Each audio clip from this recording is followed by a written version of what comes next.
Métodos moleculares. Clonación acelular. ¿En qué consiste la clonación acelular? También es llamada amplificación del ADN y es un tipo de clonación de moléculas de ADN o ARN sin la intervención de una célula.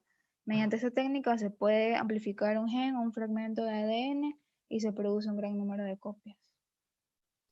¿Qué componentes se necesitan para realizar una clonación acelular?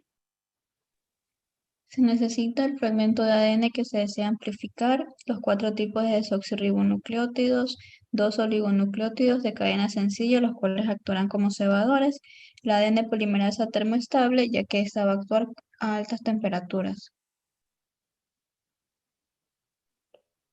¿Cómo se realiza la amplificación?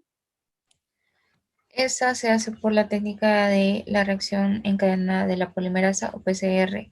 La amplificación dura unas 2 horas y es un proceso cíclico, entre 20 y 40 ciclos. Cada ciclo dura entre 1,5 minutos y 5 minutos. Cuantos más ciclos se realicen, más se va a amplificar el ADN. ¿Cuáles son las etapas de cada ciclo? Las etapas son desnaturalización, hibridación y elongación. ¿Cuáles son los reactivos de la mezcla maestra de la PCR? La muestra del paciente, 4-DNTP, el buffer de PCR, 2 primers o cebadores, un tubo de polietileno especial, ion de magnesio, cloruro de sodio y ADN polimerasa termoestable TAC. ¿Qué es el termociclador y cuál es su función? Son instrumentos de laboratorio que calientan y enfrían muestras en ciclos repetitivos para facilitar la ampliación de ADN o ARN. Sirven para detectar microorganismos patógenos como los virus.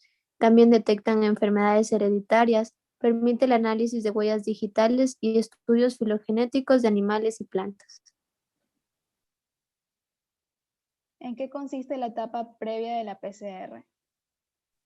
Consiste en la elevación de temperatura más que en la etapa de desnaturalización y sirve para inactivar a las proteasas y nucleasas de la muestra para asegurar la desnaturalización completa del ADN, especialmente si es de gran tamaño o si sus regiones son muy compactadas.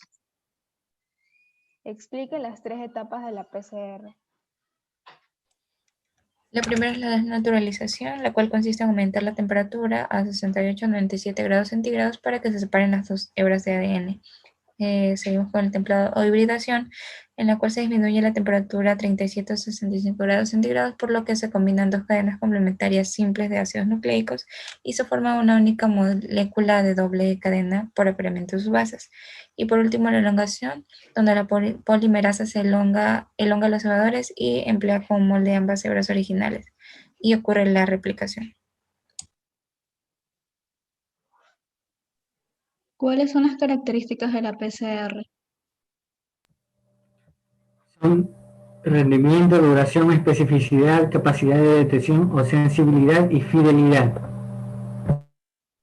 En una prueba de PCR, ¿quién da la especificidad? La especificidad será dada por los cebadores. En una prueba de PCR, ¿quién da la fidelidad?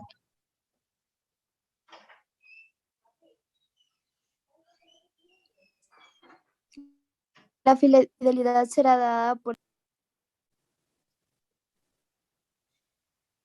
¿Qué es la electroforesis en gel? Es una técnica que se utiliza para separar fragmentos de ADN según su tamaño.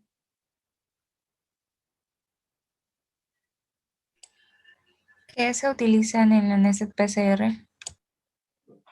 Se utiliza una alicuota del producto de la primera reacción de la primera PCR, la cual es utilizada como templado para la segunda amplificación. También se utilizan cebadores internos a los productos que de la primera solo se amplificarán en la segunda ronda y aquellos productos que hayan sido específicos en la primera.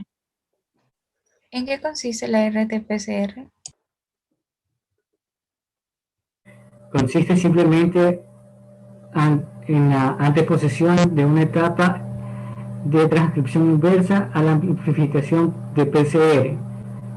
La abreviatura RT hace referencia a la utilización de la enzima transcriptasa inversa que promueve la síntesis de ARN complementario al ARN que sirve como templado.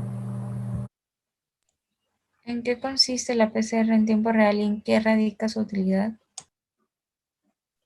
Su utilidad radica en la amplificación, detección y cuantificación simultáneas de ADN mediante fluorescencia durante el evento de la amplificación. Es decir, es posible que con esta técnica observar la cinética de la amplificación de ADN por PCR. Básicamente consiste en una PCR acoplada a un lector de fluorescencia. ¿Cuáles son los sistemas que se podrían utilizar en la PCR en tiempo real? Estos son compuestos intercalares y sondas de hibridación específicas. Métodos de hibridación. Mencione todos los métodos de hibridación. Son 3: hibridación en fase líquida, en fase sólida e hibridación in situ. ¿Cuáles son los tipos de hibridación en fase sólida?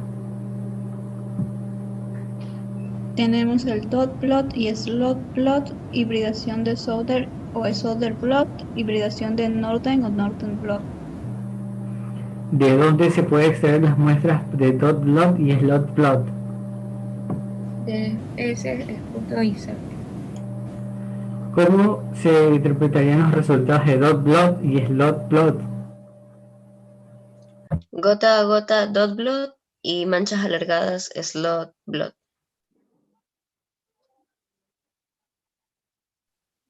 ¿Qué nos permite detectar la hibridación Southern y cuál es la técnica que se emplea? Nos permite detectar la presencia de una secuencia de ADN concreta en una mezcla compleja de este ácido nucleico, y se emplea la técnica de electroforesis en gel de agarose para separar los fragmentos de ADN y después una transferencia a una membrana en la cual se efectúa la hibridación de la sonda. La hibridación Northern, ¿qué detecta? Detecta fragmentos de ARN. ¿Cuáles son las diferencias entre Southern y Northern? Southern solo identifica ADN y Northern identifica ARN. ¿Qué tienen en común la hibridación Southern y Northern? Ambas emplean la técnica de electroforesis, uso de sondas y gel de agarose.